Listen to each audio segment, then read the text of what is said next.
এইজন্য আল্লাহ রাব্বুল আলামিন পবিত্র কোরআনে কারীমের ভিতরে বলেন, ওয়া ইযা বুশিরা আহাদুহুম বিল উনসা যাল্লা ওয়াজহুহু মুসওয়াদ্দান ওয়া হুয়া কাযীম। আল্লাহ বলেন, ওয়া ইযা বুশিরা আহাদুহুম বিল উনসা, যখন তোমাদেরকে কন্যা সন্তান হওয়ার সুসংবাদ প্রদান করা হয়, এই কথা আল্লাহ বলেছেন। কিন্তু পৃথিবীর ইতিহাসে দেখা যায় আরব জাহিলি সমাজের ভিতরে নারীদেরকে তাদের সাথে যে নির্মম আচরণ করা হয়েছিল, এটা পৃথিবীর ইতিহাসে সবচেয়ে বড় ভয়ঙ্কর চিত্র ছিল। সেটা কন্যা সন্তান যখন কোন পরিবারে জন্মগ্রহণ করত, জীবন্ত তাদেরকে মাটিতে দাফন করে দেওয়া হতো। নাউযুবিল্লাহি মিন যালিক।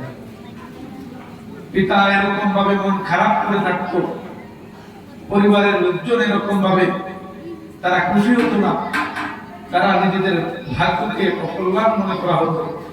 আরব সমাজের অবস্থা ছিল এরকম। কখনো আল্লাহর হাবিব সাল্লাল্লাহু আলাইহি ওয়াসাল্লাম পৃথিবীতে আসে নাই, আরবের অবস্থা ছিল, চিত্র ছিল এরকম। রোমীয় সভ্যতার ভিতরে নারীদেরকে এরকম ভাবে মানুষ এবং জীবজন্তু তাদের মাঝে মাঝে অন্য আরেকটা জাতি মনে করা হতো। নাউযুবিল্লাহি মিন যালিক। এই নারী সমাজকে তাদেরকে এরকম ভাবে মানুষ মনে করা হতো না। তারাও যে মানুষ, তারাও যে আমাদের অঙ্গ প্রত্যঙ্গের একটা অংশ। কোরআনে কারীমে যেখানে বলা হয়েছে, হুন্না লিবাসুল লাকুম ওয়া আনতুম লিবাসুল লাহুম, আল্লাহ যেখানে বলেছেন নারীরা তোমাদের, স্ত্রীরা তোমাদের এরকম ভাবে পোশাকের সাদৃশ্য স্বরূপ, পোশাকের মতো, সেখানে তারা এরকম ভাবে নারীদেরকে মানুষ মনে করত না। শুধু আরব জাহিলিয়াতের সমাজ নয়, রোমীয় সভ্যতা নয়, খ্রিস্টানরাও এরকম ভাবে তারা নারীদেরকে তাদের দুর্ভাগ্যের কারণ মনে করত। তারা হিন্দু সম্প্রদায়ের ভিতরে আছে, একজন নারীর যখন এরকম ভাবে স্বামী ইন্তেকাল করে, তখন ওই নারীকে এরকম ভাবে সতীদাহ প্রথার ভিতরে তাদেরকে এরকম ভাবে তাদের পদ্ধতিতে তাদেরকে এরকম ভাবে হত্যা করে দেওয়া হয়। এই সমস্ত ভয়ানক চিত্র ছিল মুসলমানদের বাহিরে অন্য যে সমস্ত ধর্মগুলো পৃথিবীতে আছে তাদের ভিতরে।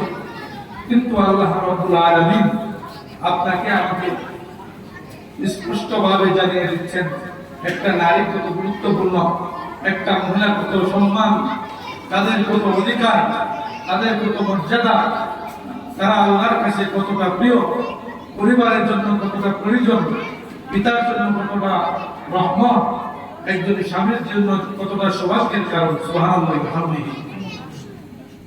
এই জন্য সম্মানিত প্রিয় হাজিরিন, আরব জাহিলি সমাজের মানুষের এরকম ভাবে কন্যা সন্তান পরিবারে থাকলে তারা এরকম ভাবে মুখ কালা করে নিত।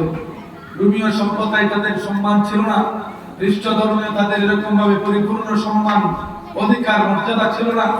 হিন্দু সম্প্রদায়ের ভিতরে, তাদের ধর্মের ভিতরে নারীদের উত্তরাধিকারী কোনো অংশ নেই। এই জন্য মুসলমান এমন একটা সিলেবাস আল্লাহ রাব্বুল আলামিন করে দিয়েছেন, তৈরি করে দিয়েছেন, যে সিলেবাসের ভিতরে, যে গাইডলাইনের ভিতরে নারীকে দেওয়া হয়েছে তার অর্ধেক অধিকার নয় পুরুষের, বরং নারীকে দেওয়া হয়েছে নারীর ন্যায্য অধিকার, প্রাপ্য অধিকার। আমরা যে মাসটাতে আছি, ফেব্রুয়ারি মাস আমাদের সামনে আসতেছে, মার্চ মাসের 8 তারিখ হলো বিশ্ব নারী দিবস। সেখানে সারা পৃথিবীর আনাচে কানাচ থেকে স্লোগান করা হয়, নারীদের এবং পুরুষদের আমরা সমান অধিকার চাই। আমরা এখান থেকে এই বার্তাটা বলতে চাই, আমরা নারী এবং পুরুষের সমান অধিকার পৃথিবীতে কোন সম্প্রদায়, কোন ধর্ম, কোন মত, কোন ঐক্যমত কেউ এটা করতে পারে নাই। তারা শুধু মুখে বলে গেছে। আমরা এতটুকু বলতে চাই, ইসলাম নারীদেরকে, নারী এবং পুরুষের সমান অধিকারের কথা বলে না, ইসলাম বলে নারীকে তার প্রাপ্য অধিকার বুঝিয়ে দাও। সুবহানাল্লাহ। ইসলাম চাই নারী যে প্রাপ্য অধিকার সেটা তাকে দিয়ে দাও। ছেলে যতটুকু পাবে তার অর্ধেক দিয়ে দাও। প্রত্যেকটা সেক্টরে নারীকে তার প্রাপ্যটুকু বুঝিয়ে দাও। এটা ইসলামের চাহত, ইসলাম এটাই চাই। কিন্তু বর্তমান সেকুলারবাদী সমাজ ব্যবস্থা তারা নারীকে এই কথা বোঝাতে চেয়ে পুরুষের পাশাপাশি কর্মক্ষেত্রে নারীদেরকেও তারা দাঁড় করাতে চায়। পুরুষ যেরকম ভাবে কায়িক শ্রম ঘাম পরিশ্রম করবে, নারী কোমলতার মানুষ, তাদের ওই আবাসন ছেড়ে দিয়ে পুরুষের ঘাম যাওয়া মেহনত পরিশ্রমের সাথে নারীদেরকেও তারা এক কাতারে দাঁড় করাতে চায়। এটার মাধ্যমে একটা নারীর পরিপূর্ণ অধিকার তারা না দিয়ে বরং নারীর ইজ্জত সম্মান সম্ভ্রমগুলো তারা কেড়ে নিতে চায়, ঠিক কিনা?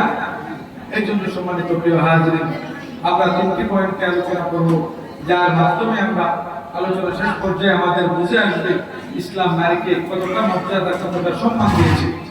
প্রথম পর্যায়ে ইসলাম নারীকে দিয়েছে স্ত্রী হিসাবে মর্যাদা। দ্বিতীয় পর্যায়ে ইসলাম নারীকে দিয়েছে মা হিসাবে মর্যাদা। তৃতীয় পর্যায়ে ইসলাম এরকম ভাবে সার্বিকভাবে সকল পর্যায়ে নারীকে দিয়েছে আল্লাহ প্রদত্ত কোরআনী শাসনের আল্লাহর নিয়ামতের ব্যবস্থা। এই জন্য সম্মানিত প্রিয় হাজরিন, রাসূল আরবি সাল্লাল্লাহু আলাইহি ওয়াসাল্লাম ফরমান, قال رسول الله صلى الله عليه وسلم من ولد له ابنة فلم يؤذها ولم يهنها ولم يؤثر ولده عليها يعني الذكور। আল্লাহর হাবিব সাল্লাল্লাহু আলাইহি ওয়াসাল্লাম ফরমান, মান উলিদা লাহু ইবনাতুন ফালাম ইউযিহা ওয়ালাম ইউহনিহা।